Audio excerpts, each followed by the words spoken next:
chicos, ¿cómo están? Espero que se encuentren muy bien. El día de hoy les compartiré una nueva historia, un nuevo caso. Este va a estar un poquito más extenso, pero créanme que todo el historial de esta persona de la que les voy a estar hablando es realmente impactante.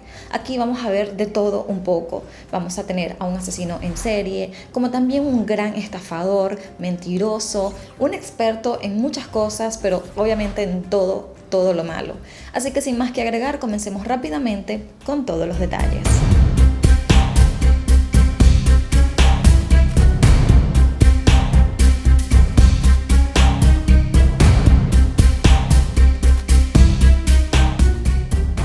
Del año 2000, una mujer llamada Janine acudió a la policía de Kansas City, Estados Unidos, a poner una denuncia por abuso sexual en contra de John Edward Robinson, un hombre de 57 años de edad.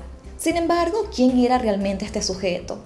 Él era conocido como un buen padre de familia, trabajador, emprendedor exitoso, activo en las juntas vecinales, que siempre estaba dispuesto a liderar, y también miembro y fundador de la iglesia presbiteriana del vecindario. Así era descrito John por todos sus vecinos, amigos y familiares. Estaba casado además con Nancy, con quien tenía 4 hijos. Pese a toda esta aparente vida normal que llevaba John, las autoridades no se sorprendieron cuando fue denunciado por abuso sexual, ya que desde 1999 habían comenzado a seguirle el rastro, debido a que coincidencialmente John figuraba como posible sospechoso en varios casos de abuso sexual y desapariciones de mujeres, tanto en Kansas como en Missouri.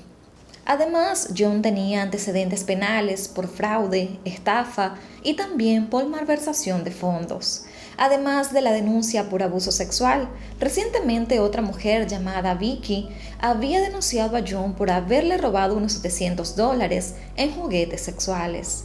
A raíz de estas denuncias, el 2 de junio la policía logró obtener una orden de registro para así poder inspeccionar las propiedades de John. La policía también allanó una pequeña granja ubicada en Santa Barbara State Home Park. Esto ubicado también en Kansas, donde John Robinson vivía también con su esposa.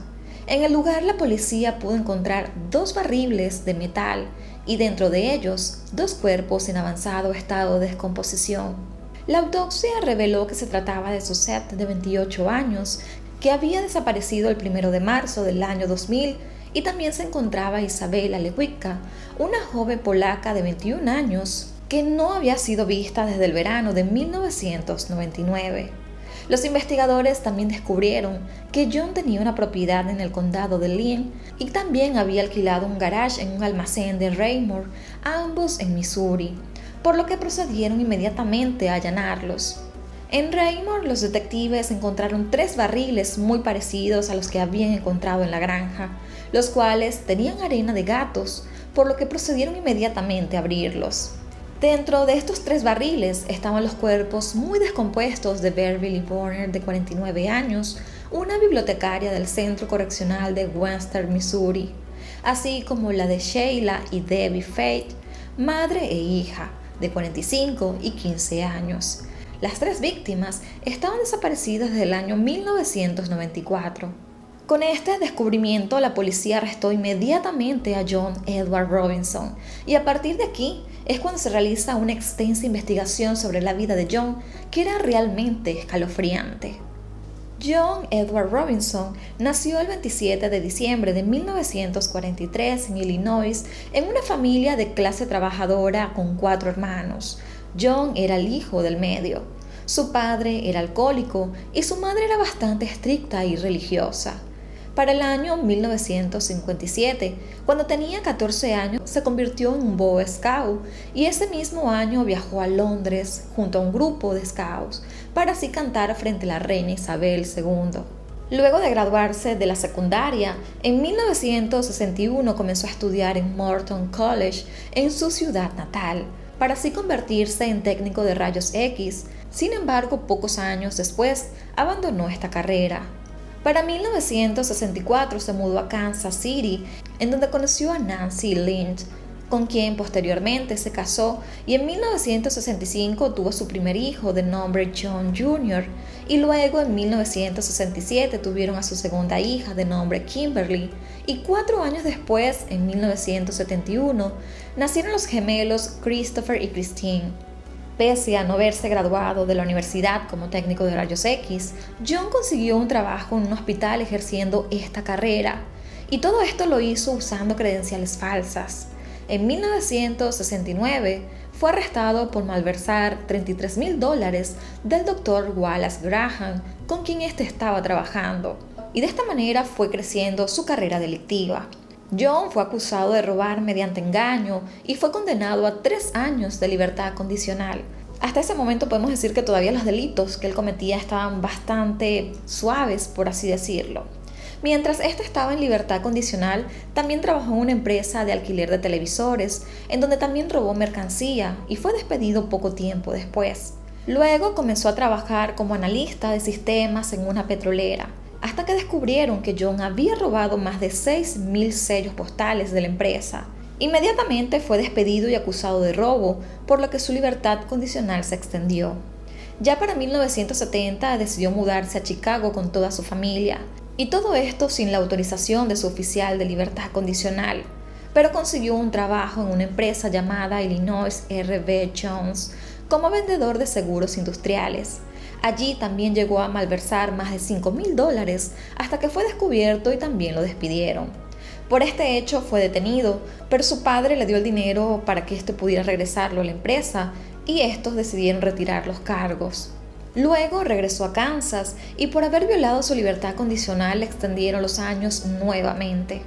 En 1974 cumplió todos los años de libertad condicional y es allí cuando salió en libertad plena.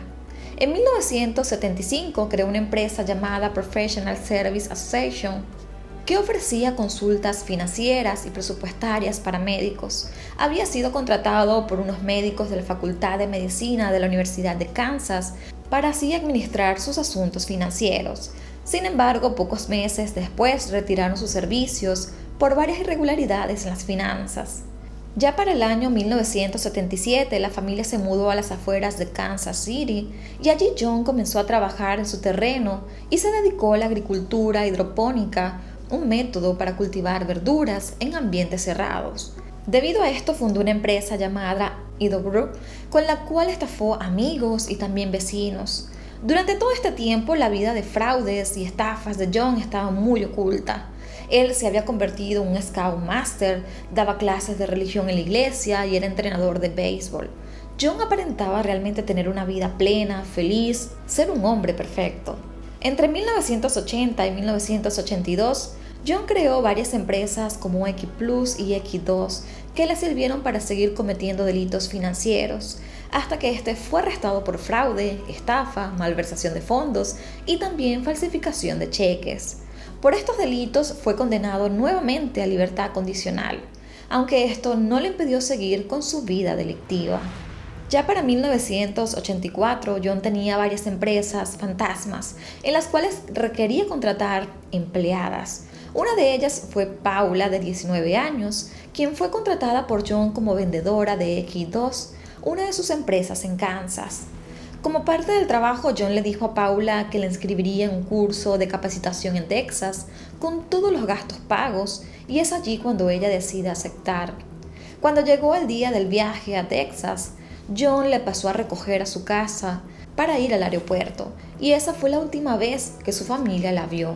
Luego de no tener noticias de Paula por varios días, sus padres se preocuparon y denunciaron su desaparición a la policía. Las autoridades entrevistaron a John para buscar más información, pero él dijo que la había llevado al aeropuerto y que después de ahí no supo dónde estaba. Tiempo después, la familia recibió cartas de Paula en donde supuestamente ella estaba bien y no debían preocuparse por ella. Debido a que no tenían pruebas de que ella estuviera en peligro, la investigación lamentablemente fue suspendida. Ya para diciembre de 1984, John creó una organización llamada Kansas City Outreach, supuestamente con otros empresarios, la cual se encargaba de proporcionar alojamiento, capacitación laboral y cuidados de bebés para madres jóvenes solteras. Es así como John contactó a trabajadores sociales de Truman Medical Center y organizaciones sociales la cual se encargaba de ayudar a mujeres embarazadas para que estos participaran en el programa y así poder ayudar a más mujeres. Evidentemente las intenciones de John con estas organizaciones no eran para nada buenas. Este hombre estaba maquinando algo tremendamente grande. En realidad la policía llegó a la conclusión de que este hombre lo que quería era captar chicas jóvenes para poder secuestrarlas. Y todo esto usando estas fundaciones de por medio. De alguna forma, John convenció a las trabajadoras sociales de unirse a su organización y a inicios de enero de 1985 su plan dio frutos. El Truman Medical Center puso a John en contacto con Lisa, una chica de 19 años que el 3 de septiembre de 1984 había dado a luz a su hija Tiffany. Lisa se había separado de su esposo de nombre Carl, con quien se casó en agosto de 1984. John tomó el caso de Lisa y dijo que la llevaría a un departamento junto a su hija. Sin embargo, cuando John se presentó con Lisa, lo hizo bajo el nombre de John, es decir, falsificó su nombre y le prometió ayudarla a terminar la secundaria y con capacitación laboral. Pero en vez de llevarla al supuesto departamento, la alojó en el hotel de Overland Park. Para el 8 de enero de 1985, John le dijo a Lisa que se iría a Chicago, le pidió las direcciones de su familia y le hizo firmar varias hojas en blanco, todo esto con la excusa de que ella estaría muy ocupada en Chicago y él la podía ayudar a escribirle cartas para mantenerlas al tanto. La hermana de Carl, quien vendría siendo la cuñada de Lisa, era quien cuidaba a la niña Tiffany mientras Lisa salía a conseguir trabajo, pues ella estaba todavía muy bebé. Es así como el 8 de enero Lisa fue a casa de Katie a dejar a Tiffany y le contó que había conocido a un hombre llamado John Osborne que la ayudaría a conseguir un trabajo y que viajaría a Chicago con él para capacitarse. El 9 de enero, John pasó a buscar después a Lisa y a Tiffany en casa de Katie. La joven se fue del lugar sin muchas de sus pertenencias y dejando su auto allí. A la mañana siguiente, el 10 de enero, Katie llamó al hotel en donde estaba hospedándose Lisa, pero uno de los empleados le dijo que ella no se encontraba allí y que la habitación había sido pagada por un tal John Robinson, con una tarjeta corporativa de la empresa X2. Después de saber la verdadera identidad de este hombre, Katie y su esposo fueron a la oficina de John para confrontarlo sobre el paradero de Lisa, pero este simplemente los echó del lugar, por lo que fueron a la comisaría a poner la denuncia por desaparición. La policía entrevistó a John sobre el caso de Lisa y su hija Tiffany, pero este les dijo que ella había huido a Colorado con un hombre llamado Bill. Además, al igual que en el caso anterior, el de Paula, su familia comenzó a recibir unas extrañas cartas de parte de Lisa. Pese a todo esto, la policía no investigó a fondo el caso de Lisa y así como en el caso de Paula, simplemente quedó suspendido.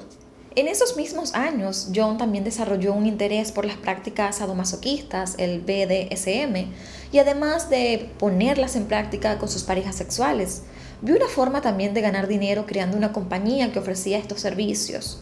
John se encargaba de conseguir chicas jóvenes por anuncios de periódicos, en los que prometía un gran trabajo, mucho dinero, viajes y ropa, lo cual era muy atractivo para chicas vulnerables que estaban en mala situación económica. Una de ellas fue Teresa Williams, de 21 años, a quien John Robinson prostituyó bajo chantajes, amenazas y drogas. John hacía pasar a Teresa como una empleada de su empresa, pero la realidad era que él las prostituía con otros hombres de negocios. Algo importante que hay que mencionar en este punto es que los agentes del FBI en Kansas estaban tras el rastro de John Robinson por todas sus implicaciones con las desapariciones de Paula, Lisa y su hija Tiffany. Sin embargo, pese a las sospechas, no tenían ninguna prueba para arrestarlo, ni mucho menos para acusarlo. Cuando la policía se enteró de la red de prostitución que tenía John, entrevistaron inmediatamente a Teresa Williams sobre su relación laboral con el hombre y pese a negarse a colaborar en un principio, luego de saber los registros criminales que poseía este hombre, contó inmediatamente la relación que ella tenía con él y también dijo que había sido agredida por John con un arma. Pese a todo esto, la policía no tenía más que el testimonio de Teresa. Sin embargo, pudieron arrestarlo por llevar un arma y también por darle drogas a la joven, lo cual violaba los términos de su libertad condicional. John después fue arrestado, pero poco tiempo después salió en libertad bajo fianza. e interpuso una apelación, lo cual terminó ganando impresionantemente, asegurando que le habían violado sus derechos constitucionales al no permitírsele confrontar el testimonio de Teresa. Todo esto había sucedido porque desde que Teresa declaró ante los oficiales, ella fue puesta también en un programa de protección de testigos porque temían que su vida corriera peligro, por lo que ella jamás se presentó en la corte, ni John pudo verla luego de su declaración. Así que John seguía libre, pero en 1986 fue acusado nuevamente por varios delitos de fraude y estafa. Por esto se llevó a cabo un juicio en donde fue declarado culpable y debido a su reincidencia en estos delitos, en mayo de 1987 fue enviado a la cárcel de Kansas para cumplir una pena de entre 6 a 19 años de prisión. Sin embargo, a inicios de 1987, poco antes de que John fuese enviado a prisión, una joven de 27 años llamada Catherine fue reportada como desaparecida, luego de que viajara de su ciudad de Wichita Falls, en Texas, hasta Kansas City. Esta joven también había hecho este viaje para aceptar un trabajo que había visto en un anuncio de periódico. Las autoridades no habían podido relacionar el caso de Catherine con John Robinson, pero la historia era muy similar a las de Lisa y también de Paula. Mientras John estaba en prisión, también fue un recluso modelo, por así decirlo, ya que tenía un buen comportamiento. A este lo consideraban como un hombre inteligente, siempre estaba activo, le gustaba ayudar, trabajar y también era coordinador en la oficina de operaciones de mantenimiento de la cárcel. Así que varios expertos de la prisión de Kansas consideraban que John era una persona pacífica y que no era peligrosa para la sociedad, por lo que solo 4 años después de su condena, que era un mínimo de 6 años, en enero de 1991 este fue puesto en libertad condicional nuevamente. Sin embargo, luego de salir de la prisión de Kansas, debía enfrentar otras acusaciones por fraude en Missouri, por lo que también fue arrestado y enviado al Centro Correccional de Western Missouri. En este correccional, John hizo amistad con el médico del centro llamado William Borner y su esposa Beverly, quien era la bibliotecaria de la prisión, con quien además comenzó un amorío. Ya para mayo de 1993, John Robinson salió de la cárcel de Missouri. Para ese momento ya sus hijos estaban más grandes y su esposa Nancy debió arreglárselas solas para poder seguir adelante. Incluso en ese tiempo ya tuvo que vender la granja familiar y comprar una propiedad en un campamento de casas móviles en el condado de Lynn, Missouri. Debido a esta mudanza tenían muchas cosas que debían almacenar, pero por el poco espacio que tenían en la nueva casa, decidieron alquilar un garage en un almacén de Raymore, Missouri.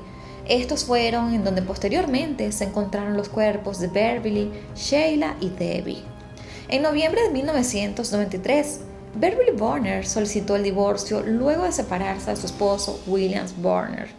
Y en 1994, ella se mudó de Missouri a Kansas simplemente para estar más cerca de John. Se supo que Beverly había sido asignada como presidenta del Hydro Group, la empresa agricultora de John, pero desde que se mudó a Kansas, su familia no supo más de ella. De hecho, el hijo mayor de Beverly murió en octubre de 1955 sin que su madre asistiera a su funeral. En este punto la historia era exactamente la misma. La familia Beverly también comenzó a recibir cartas extrañas de ella en las que decía que estaba bien y que estaba en una buena empresa, trabajando y que estaba expandiéndose internacionalmente. Sin embargo, en este caso, la familia de Beverly no sospechó que estaba desaparecida, ya que pensaron que ella solo quería hacer una nueva vida, apartarse de su pasado y comenzar de cero. Así que nunca colocaron una denuncia. Luego de que Beverly desapareciera, John comenzó a cobrar mensualmente $1,000 de la pensión alimenticia que le depositaba su ex esposo Williams tras el divorcio que había ocurrido. Los cheques en sí eran enviados a un casillero de correos, con el cual solo podían acceder Beverly y un tal Gene Turner. Durante la investigación del caso, se pudieron comparar las huellas de John con las del supuesto Gene Turner, y allí es cuando se dan cuenta de que sí había una coincidencia, que se trataba del mismo hombre. En 1997, luego de no recibir más cartas de Beverly, la familia se preocupó y decidió poner una denuncia por desaparición, y le entregaron a la policía todas las cartas que habían recibido durante años. Es allí cuando la policía pudo comparar el ADN de John Robinson con la saliva encontrada en los sobres y se pudo confirmar que sí era él. Para el verano de 1994, John se contactó con Sheila Fate a través de un anuncio de periódico. Sheila era una mujer de 45 años que vivía en Colorado. Ella tenía a su vez una hija de 15 años llamada Debbie, quien estaba en silla de ruedas por tener una parálisis cerebral. Un año antes, en 1993, el esposo de Sheila, de nombre John Fate, había muerto de cáncer y ella se quedó sola con su hija, por lo que vivían del dinero que les daba el Seguro Social y estaban atravesando problemas económicos. La relación de John y Sheila era a distancia, así que él la engañó haciéndose pasar por un hombre soltero y adinerado, y además le prometió una vida feliz para Debbie. Y es así como en mayo de 1994 fue la última vez que la vieron con vida. Al igual que como Beverly, John siguió cobrando los cheques por discapacidad que le otorgaban a Sheila por medio de la administración del Seguro Social. Ya para 1996, John y su esposa Nancy se mudaron de Missouri a Kansas y compraron una casa rodante en Santa Barbara State Home Park. Cabe destacar que pese a haberse mudado a Kansas nuevamente, la pareja no vendió la casa de Missouri y también dejó sus cosas en el almacén alquilado de Raymond. Ya para 1997, John instaló computadoras con internet en su casa para buscar más víctimas, se unió a varias páginas de citas y BDSM bajo los nombres de Jean Turner y Slave Master. Fue así como conoció a Isabela Lewica, una joven polaca nacida el 11 de abril de 1978 que se había mudado a Indiana cuando tenía 11 años. Isabel era una estudiante de la universidad y se dedicaba al arte, hacía dibujos y pinturas, cuadros. También estaba interesada en el sadomasoquismo y también el tema gótico.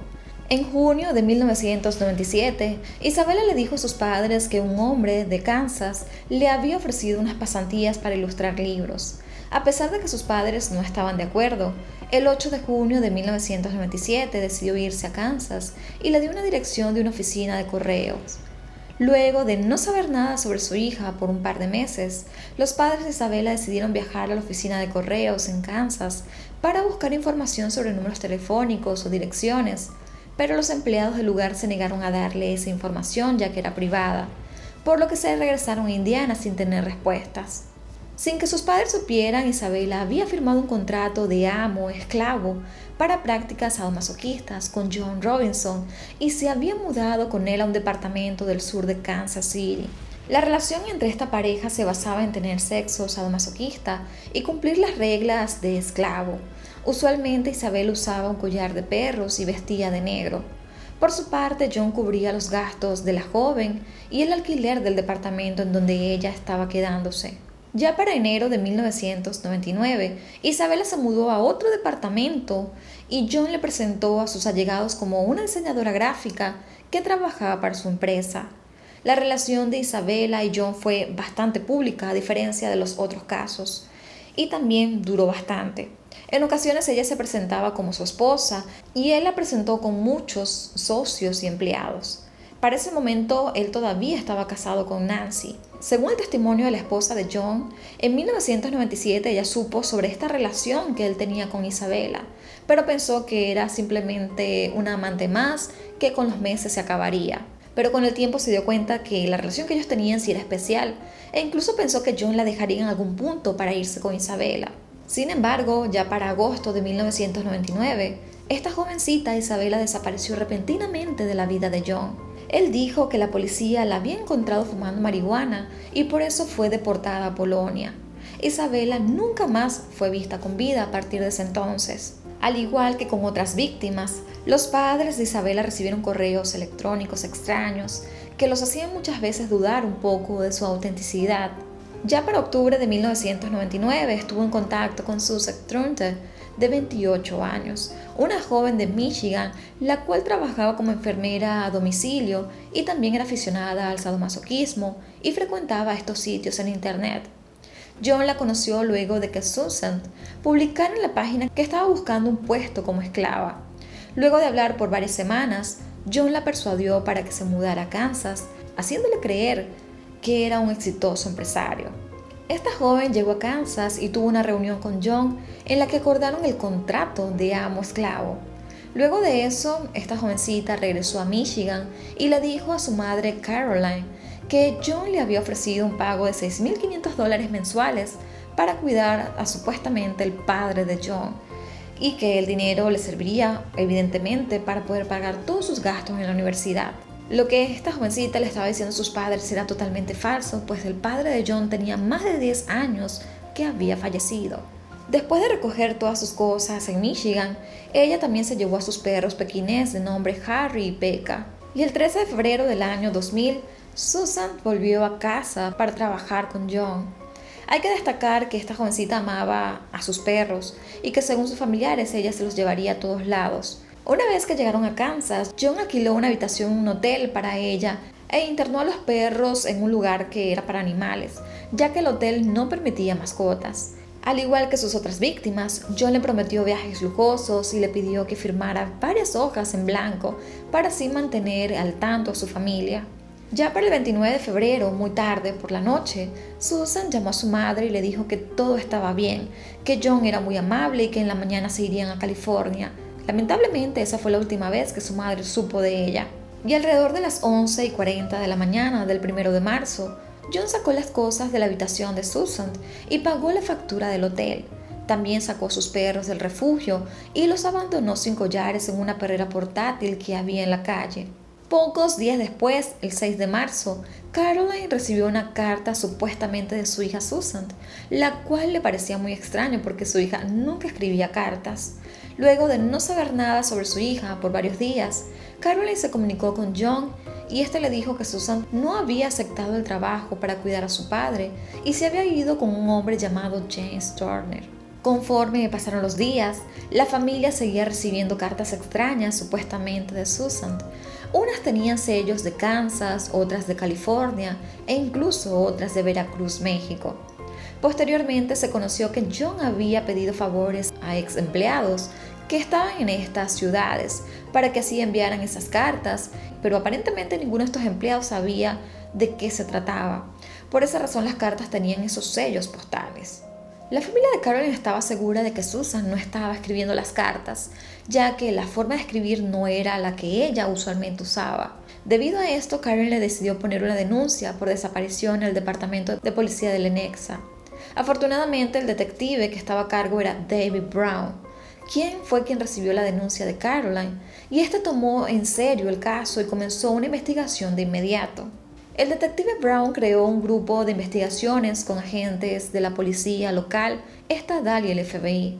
Además buscó todos los antecedentes penales de John desde los años 70 hasta el año 2000 y así fue como estableció una comunicación con Steve Ames, el oficial de libertad condicional de John durante años y quien había investigado todos los casos de delitos financieros y su vinculación con las desapariciones de Paula, Lisa y Tiffany.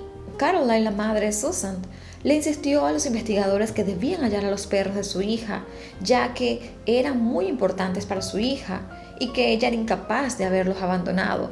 El detective Brown descubrió que los perros habían sido encontrados amarrados en la perrera portátil del 1 de marzo, el mismo día en que Susan desapareció.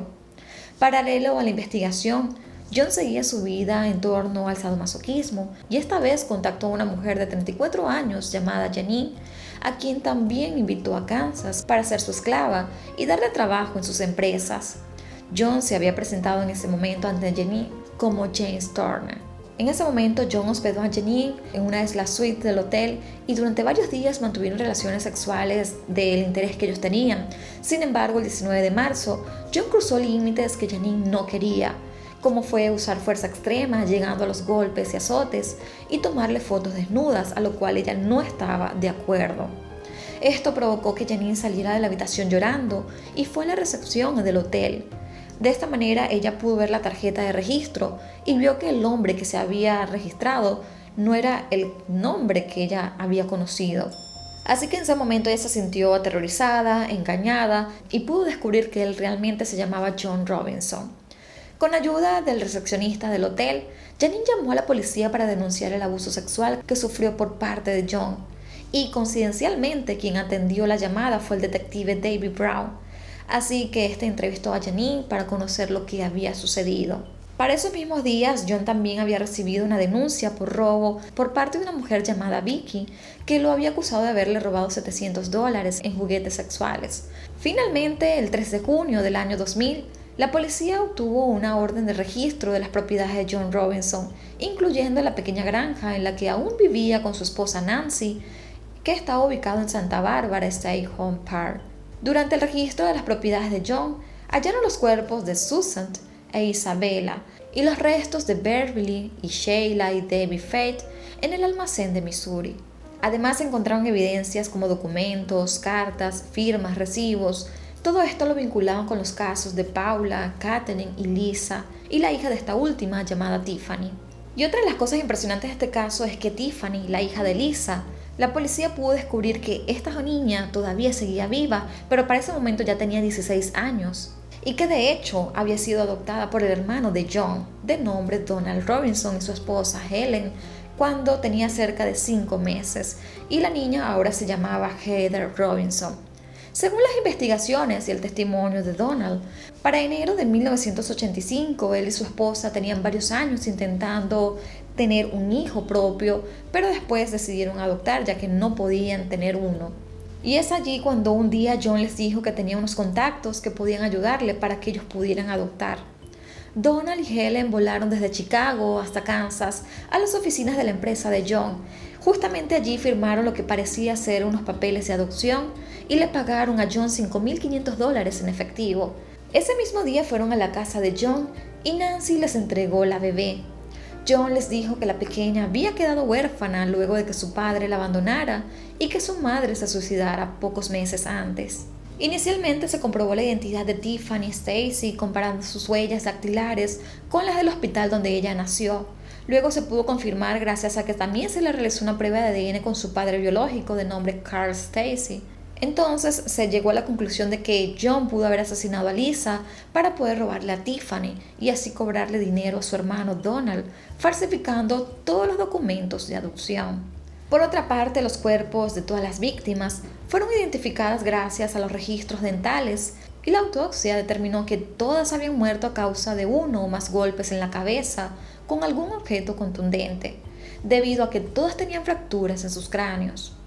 Pese a los esfuerzos de las investigaciones, los cuerpos de Paula y Lisa Stacy y Katherine nunca fueron encontrados. Ya para julio del año 2000, la fiscalía acusó a John Robinson de 5 cargos de homicidio en primer grado por los 5 cuerpos hallados en sus propiedades, y pese a no haber encontrado el cuerpo de Lisa, también presentaron cargos por este. En Kansas se presentaron 2 cargos de homicidio capital, esto por Isabella y Susan, que llevaban a la pena de muerte, y un cargo de homicidio en primer grado por Lisa, el cual la pena máxima era de cadena perpetua. Esto sucedió así porque cuando Lisa fue asesinada, la pena de muerte no era legal en Kansas. También se presentaron cargos por robo, secuestro, falsificación y por todo lo que les acabo de contar. Por otra parte, los cargos por los homicidios de Beverly, Sheila y Debbie Faith fueron presentados aparte en un juzgado de Missouri, y por los casos de Paula y Katherine no se presentaron cargos porque no habían suficientes pruebas físicas. Sin embargo, ya la fiscalía para ese momento se sentía bastante segura con toda la información que tenían y sentían que tenían solidez para presentar este caso y condenar a este hombre. Pese a que el juicio estaba pautado para principios del año 2002, por diversos problemas se inició fue el 7 de octubre de 2002, casi que finalizando el año.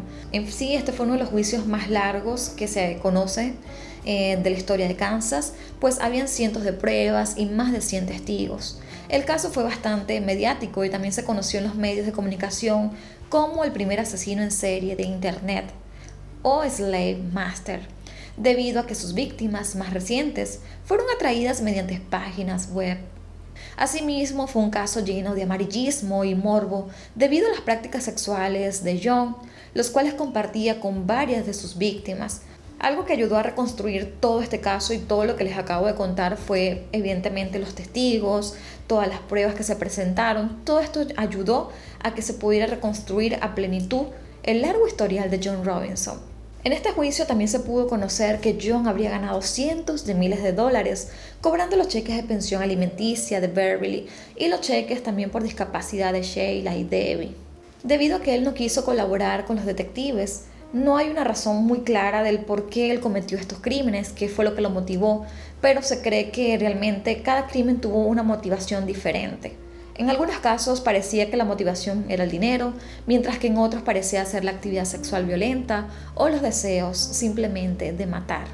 Y algo que hay que mencionar, que a pesar de que no se le dio mucho enfoque en los medios y ni se habló mucho de eso, es la participación de Nancy, o si ella realmente sabía lo que su esposo hacía o no. El punto es que ella nunca fue considerada cómplice ni fue enjuiciada, pero algunas personas consideran que es casi imposible que ella no se diera cuenta de todo lo que su esposo hacía. Pero ella en el juicio llegó a decir que lo único que ella supo fueron de las estafas por las veces que también él terminó en la cárcel y era evidente que ella se daba cuenta, pero no de los crímenes. También se cuestionó un poco sobre Donald Robinson cuando adoptó a la niña, y algunas personas consideran que Donald sí sabía que John había secuestrado a esta niña, otros piensan que no, que simplemente esta pareja cayó por inocentes porque de hecho John hasta les cobró una cantidad grande de dinero por entregarles a esta pequeña. Después de todo, ya para el 24 de enero del 2003, el juez lo sentenció a 2 penas de muerte por los asesinatos de Susan e Isabella y una cadena perpetua por el asesinato de Lisa. También fue condenado a varios años más en prisión por el rapto de Tiffany y por el robo de Vicky y por otros delitos menores. Luego de haber enfrentado el primer juicio en Kansas, John Robinson debía ser sometido a otro juicio en Missouri por los asesinatos de Beverly, Sheila y Debbie. Sin embargo, logró hacer un acuerdo con la fiscalía para declararse culpable. Las autoridades tenían la esperanza de que con este acuerdo, John hablara sobre los asesinatos y dijera dónde estaban los demás cuerpos, como el de Lisa, Paula y Catherine, pero no fue así. Él simplemente no quiso comentar sobre lo que había hecho ni decir dónde estaban ubicados estos cuerpos. Así que hasta el momento, hasta el día de hoy, 2021, no se sabe dónde están los restos de estas mujeres.